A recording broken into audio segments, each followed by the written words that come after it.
Today we will be reflecting back on last week's Earth Day by checking out some pretty amazing horticulture and landscapes. Also, we'll be taking a look at some of the new spaces and procedures around MATC's campuses, in addition to getting down and dirty making dirt cake in this week's cooking segment. So, stay tuned.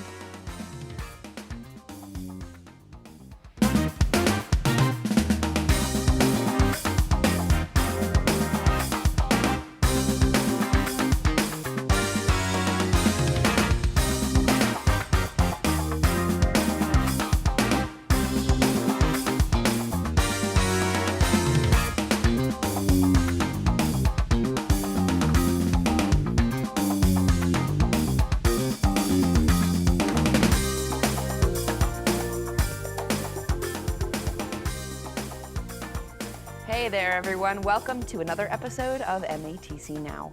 I'm your host, Hannah Tahtinen, and today I'm joined by my co-host, Cassie Brayton. Hi, Cassie. How you doing? I'm good, Hannah. How are you?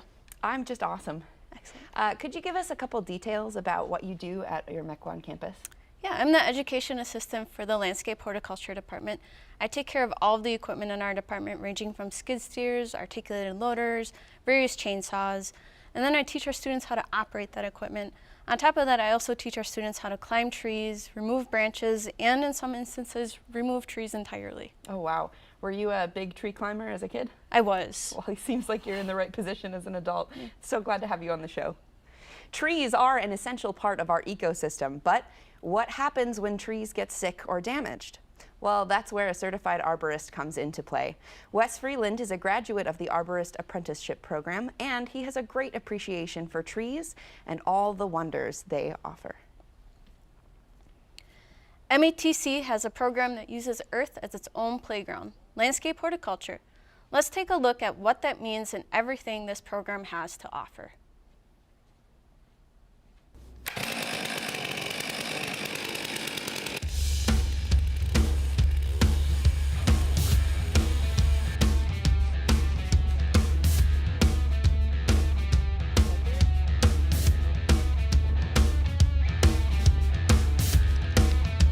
Wes Freeland, a graduate of MATC's Arborist Apprenticeship Program, is an avid outdoorsman, so the chance to make a profession out of being outdoors just made sense to him.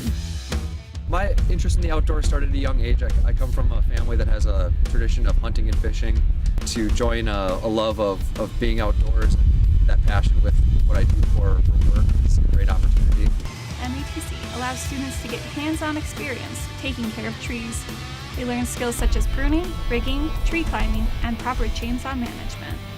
It's a really all-encompassing program. It's tree biology, it's tree climbing, it's tree care, it's treatments, chemical treatments, it's plant health care, pest diseases, it's a little bit of everything. I chose to do the Arborist Apprenticeship because at my previous employer, Hoppy Tree Service, they were they spearheaded the Arborist Apprenticeship Program. It was offered to me, and I enjoyed my time working there so much and working outdoors that I thought I could make a career of it. And what better to make a career of it than to get into an apprenticeship and get that skill. Big part of any sort of skilled trade is learning on the job, which is a big component of the apprenticeship program. A lot of influential people that I've met and had a chance to learn from have just been coworkers. Simple process of passing knowledge down from one person to the next. And with that too, the Arborist Apprenticeship Program has a great classroom component too. MATC does a great job of teaching and instructing.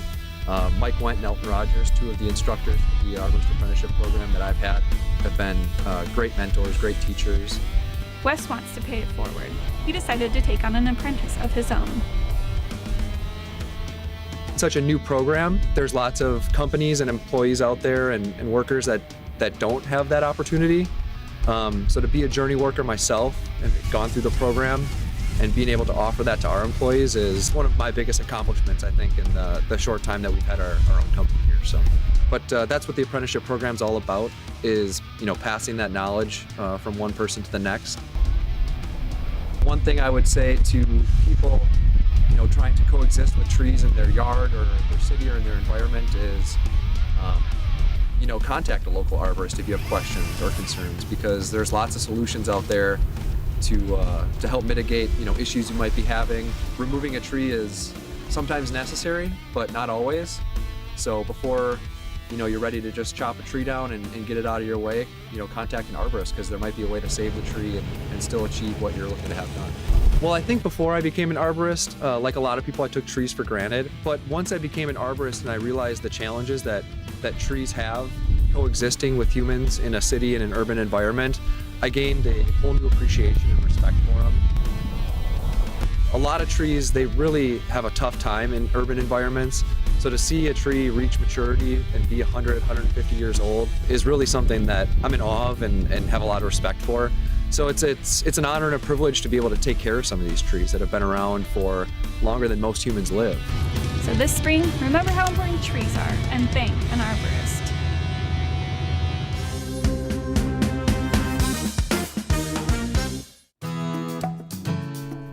The Landscape Horticulture Program at MATC is an amazing opportunity to join if you love nature. Instructor Joe Dietz has a lot to share about the program and everything involved with it. What's really nice about our program is that we do have a lot of options for kind of focus areas, and we have a lot of classes to go along with that. So we've got a large number of just specifically plant classes.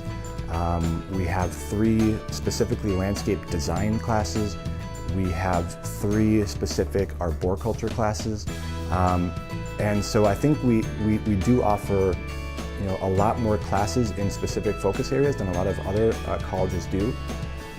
Another great thing about our program is that we do a lot of hands-on stuff. We have a large campus. We have many acres of grounds that we in horticulture get to use. The outside campus is our outdoor classroom. And so we're outside, actually learning and teaching hands-on, right? We're building patios and retaining walls on campus. We're climbing trees and pruning trees and taking down trees. We're planting shrubs and perennials and installing mulch and taking care of and pruning the plants on campus. And so almost all of our classes have some kind of hands-on component where we actually get to go outside and learn this stuff, either on campus or on other kind of sites outside of campus. Students get a lot of opportunities to be more involved in landscape horticulture than just the classes.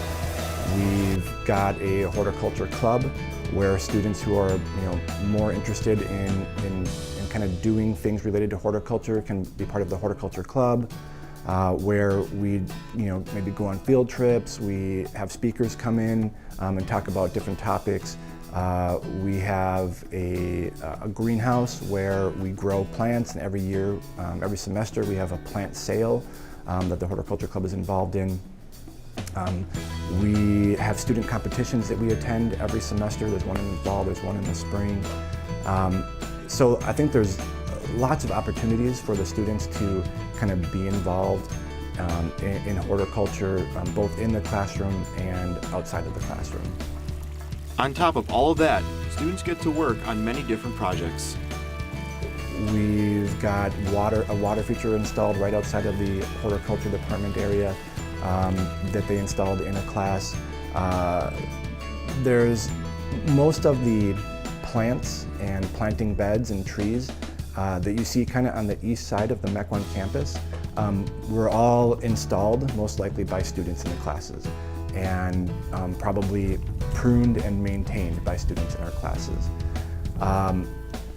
Outside of campus, we have arboriculture classes that go to different sites in the community, and they'll prune trees, they'll climb and prune trees, they'll take down hazardous trees, mostly dead ash trees from the emerald ash borer.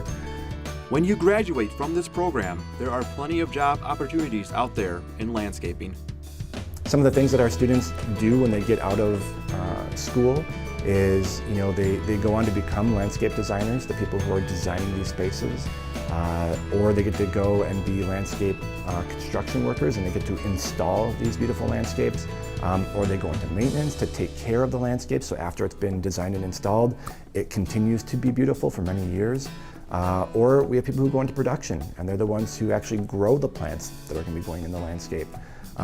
We have people who specifically go into tree work, and they plant trees, they take care of trees, they take down trees. And so for all those reasons, I think that landscape horticulture is a great field to go into.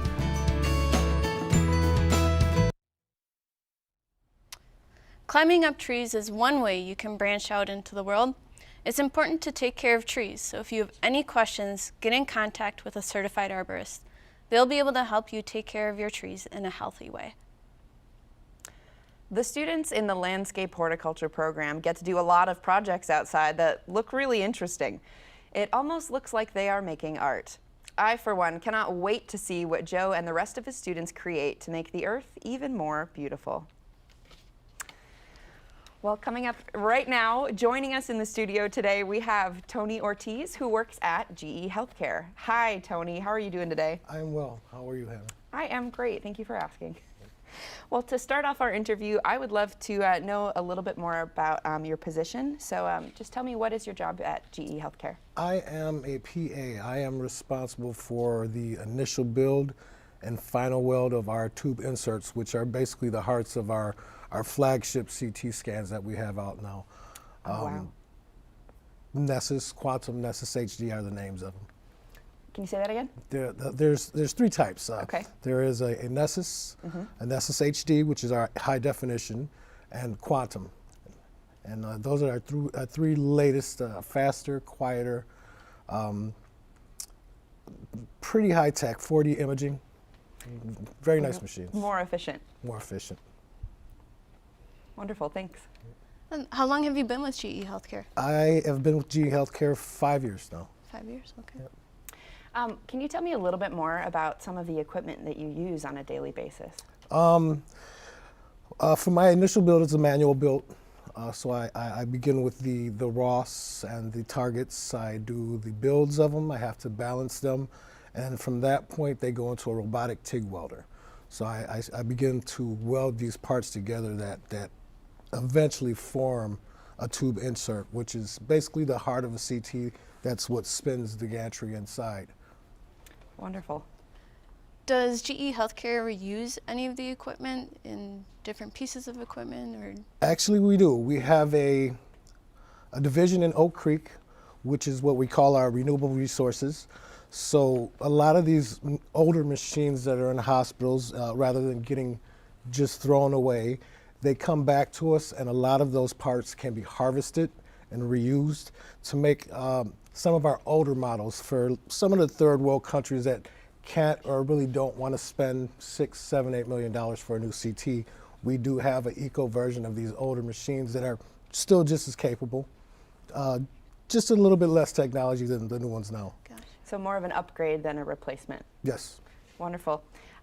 Can you tell me a little bit more about any requirements that a prospective student might need to attain in order to apply for your job? In my particular position, it was entry level.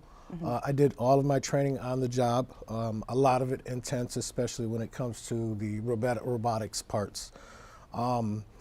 There are positions there that do require some schooling, such as the engineers and some of the techs there, and the business team leaders also. But for the most part, I went in entry level, and I've come a long way since I've started.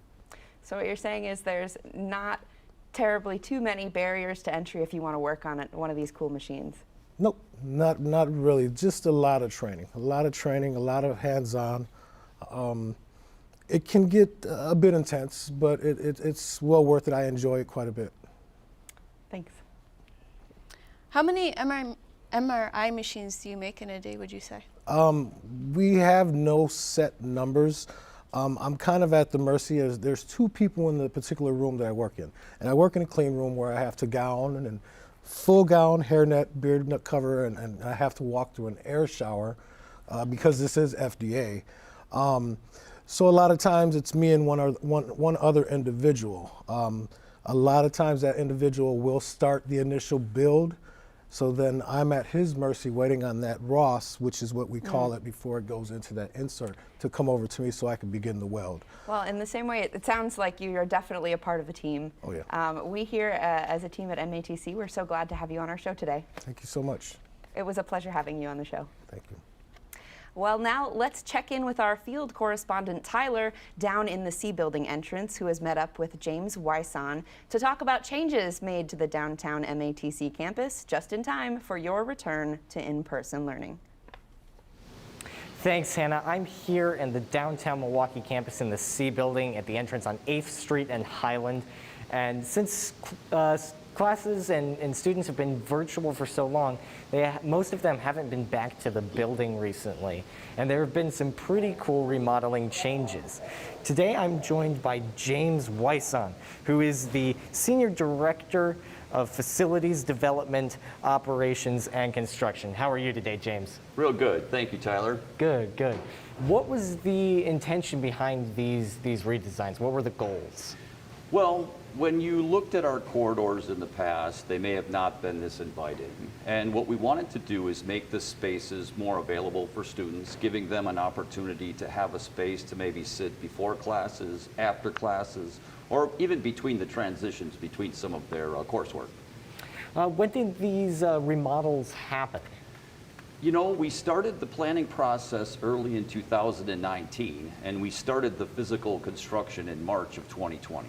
So that's right when the lockdown started then. Yes, the COVID break gave us an interesting opportunity to do some of the construction during our building kind of being vacant, and it was an opportunity to do some of the heavy demolition and some of that harder engineering work while the school was in that COVID break. Well, you got to find the silver linings, right? Yes, we did. Yes, we did. So how many remodels took place during the COVID break? Well, we have about 2 million square feet down here at the Milwaukee campus, and we focused on 3 areas. We looked at the corridor transitions between the C building, your T building, and your M building. So we tried to find spaces where students would have, again, those opportunities to maybe see one another, spend some time between those transitions between classes. Who designed these different spaces? Well, it was a collaborative effort. MATC has our beautification committee, which had an opportunity to give some feedback. We did work with some local architects and engineers to come up with the space that you see here this morning. Fantastic. It looks really great. Students are starting to come back in person. What can they expect when they return to campus? Well, they can expect that things are going to look different. Again, we've done a ton of construction. We've opened up the corridors. We've made them much more inviting.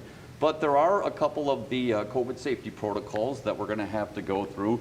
It starts with a simple temperature check. We want to make sure that everybody's feeling well when they enter the buildings. It's also an opportunity to scan your badge and make sure that you have not been in contact with anybody that has had a COVID exposure. And then it's also an opportunity for the occupancy clerk to make sure that everybody's wearing the mask and complying with the social distancing protocols. What are the future plans for remodeling and construction to happen at the different campuses? Well, we keep going each year. We try to balance some of these kind of nice, fun things to do, but we also have to make sure that we're taking care of the roofs, the windows, your sidewalks, some of those infrastructure, behind-the-scenes type maintenance facility operations, things that have to happen. What would you say the percentage of interior remodels like this to that external kind of stuff is? Like what percentage per year? You know, it changes from year to year, but we try to do somewhere around that 50%. We are looking at the S building next, so we'll be doing some things to remodel the food court, some of those student serving areas. That's really our next space that we're going to start working on. All right, fantastic. Well, thank you so much for your time. I really enjoyed talking with you this morning. Thank you again. Take care. We'll throw it back to you in the studio, Hannah. Thanks for the 411, Tyler and James. Students should keep those locations in mind to help improve their study habits or just to take a breather from their busy schedules. Absolutely amazing. Let's take a look at this Clean Day, Green Day package about cleaning up around your local area.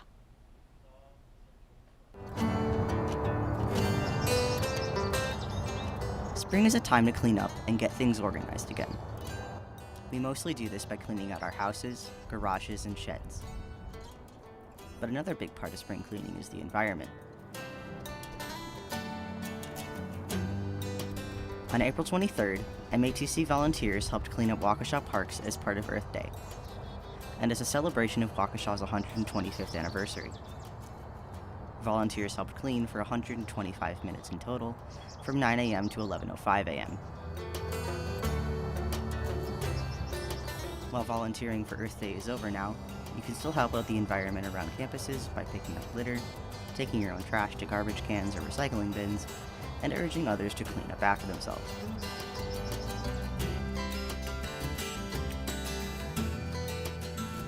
For future volunteer opportunities, visit getconnected.matc.edu.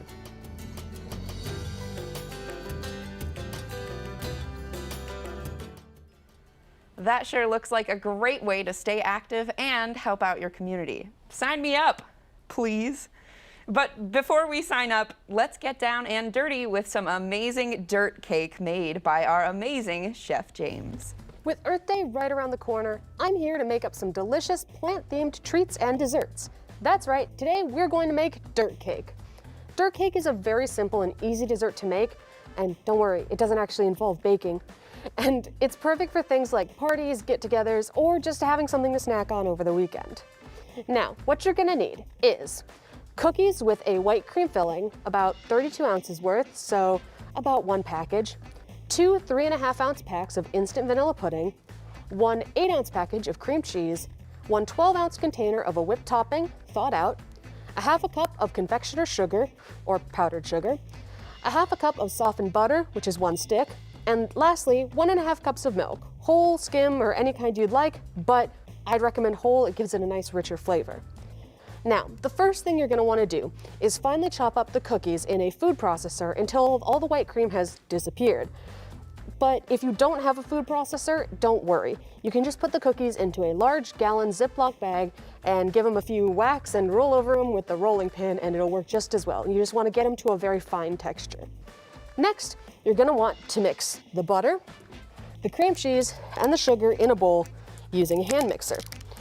Now, as I said earlier, you wanna make sure that your butter is softened, same with your cream cheese. Otherwise, your mixing step is going to just makes it harder on you for later. So let's get these in, and there we go, cream cheese. All right. Then our sugar, and we can start mixing.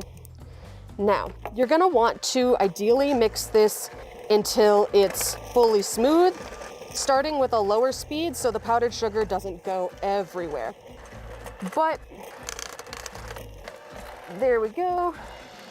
And you wanna take your time mixing, but we got a little bit of a time thing, so don't worry about it. You just wanna make sure that it's smooth enough that you don't have big lumps of butter. Afterwards, you're going to want to take the milk, the pudding, and the whipped topping and combine those. Now, you can do this all in the same bowl if you'd like, or as I'd recommend if you do it at home, to put them in, to do this step in a separate bowl and mix it together and then add it in afterwards. Let's see, so we're gonna add in our powdered topping mix, a little pudding mix, and then once that's in, we'll get our whipped topping. And again, want to make sure this is thawed out and just get this all in. And don't worry about like knocking any air out of this topping because the hand mixer is going to aerate it just fine while it mixes. That's the nice thing about these hand mixers. So you're going to want to start again on a low speed so ingredients don't go flying out of the bowl. And then mix together. Now, ideally, you want this to all mix until it's totally smoothed out, which we already did earlier. So once it's done, you're gonna have everything mixed together and it's gonna be more of a creamy vanilla color. Here we are. Now once you're done, you're gonna mix everything together. Now you can layer it in whatever container you'd like, but I've got this cool, large, clear container. Now, you wanna layer like cookies and then cream and then cookies and then cream. So you can see I've already got a couple layers in. You can layer with a piping bag, which works really nicely, or you can spatula it in like this. It's totally fine. Then you layer and go until all of your ingredients are used up, or your container is full, whichever comes first. Here we go, and it's super customizable. You can add whatever flavors you might like, you can change up the colors, and you can even add cool toppings. I've got some I made in individual cups here. Perfect size to share. You can keep them in the fridge until they're cool, and then you're good to eat. Now, that's all the time that we have today. I hope you enjoyed this easy and quick recipe, and have a great Earth Day. I'm ready to dig in. That looks absolutely amazing. I can't wait to go home and make some for myself. Up next, let's see what events we have coming up in this week's MATC Minute.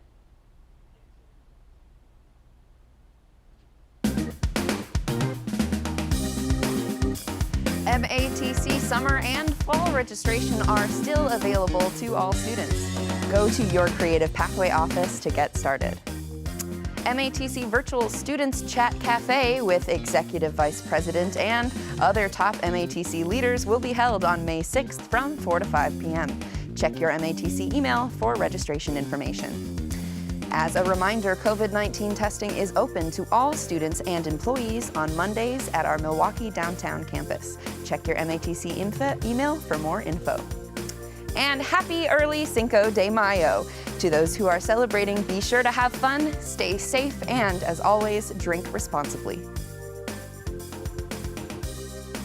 We have a guest host, Jess, showing us her favorite Milwaukee gem. Thanks for tuning into this week's geMKE.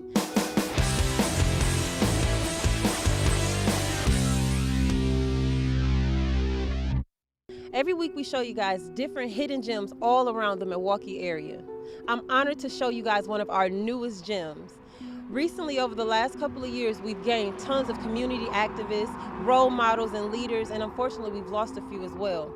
Right behind me is one of our newest gems. It's a huge mural located at 1334 West Vallee Street. Over the last 3 years, cops have overused their power, killing more and more African Americans, as well as constantly harassing and profiling them. Knocking on the 80th day of the Black Lives Matter movement, following the protest of the death of George Floyd and Breonna Taylor, Art I Culture LLC felt compelled to donate this and other murals around the Milwaukee area. On the top, you can see the words, "Give them their flowers," which is another Black Lives Matter quote, along with "Say their name" and "I Can't Breathe," which pays tribute to the work that they've done here in the Milwaukee area as well as around the world. Featured in the mural, we have Milwaukee natives Vaughn L. Mays, Jeremiah Thomas, Angela Lang, and many, many others. This is definitely a sight to see, so if you get a chance, get down here and tweet this new gem, and don't forget to hashtag Give Them Their Flowers Now.